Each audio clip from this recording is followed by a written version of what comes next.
अजित कुमार शतपथी आईन परामर्शदाता राजबड़ासमर कृषक संगठन बंधु मुख्यमंत्री पदमपुर माटी घोषणा करथिले जे डिसेम्बर शेष सुधा पदमपुर जिला हेब एवं मुख्यमंत्री कथार आज आम विश्वास करुछु एवं जेहेतु मुख्यमंत्री कही पदमपुर जिला साकार हेब गोटे एडीएम जड़े देइछंती आईएएसटा तो आम पदमपुर बाले आम भावलु जे पदम मुख्यमंत्री कथार जहाँ कहती ताहा काम देखाती एवं आज पदमपुर जिला है बोल आम पदमपुर अंचलवासी धारणा कलु चाषी भाई मैंने धारणा कलु एवं आज पदमपुर जिलार मान्यता पाइला एवं आमे आशा करुछु जे मुख्यमंत्री या विधिबद्ध भाव स्वीकृति देवे।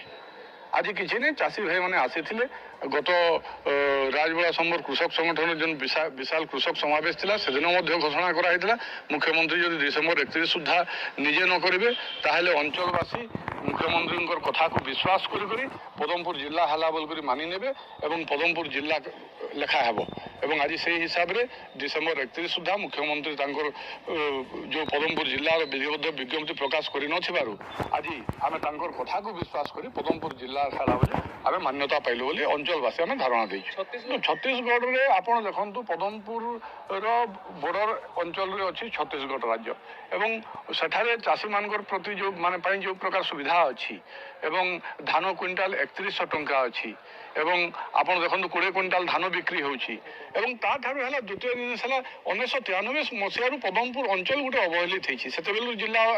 दाबी थिला आज भी जिला हो पारानी ताले 36 लोकंर अंचल है जो झारबंद पाइकमाल डभा अंचल लोक है पदमपुर सराइकेला जो अंचल अच्छा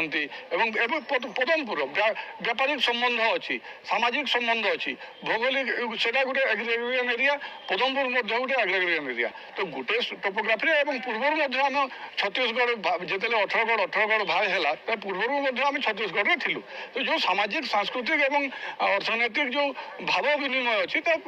सबुठ बेटर हे माने आम पदमपुरवासी छत्तीसगढ़ में मिसिगले पदमपुर जिला चाषी उपकृत हो पारे धान सहायक मूल्य से वृद्धि अच्छी 3100 टंका ये 2183 टंका से 20 क्विंटाल धान बिक्री कर 13 क्विंटाल धान बिक्री कर तो सब दृष्टि व्यापारिक सुविधा चाषी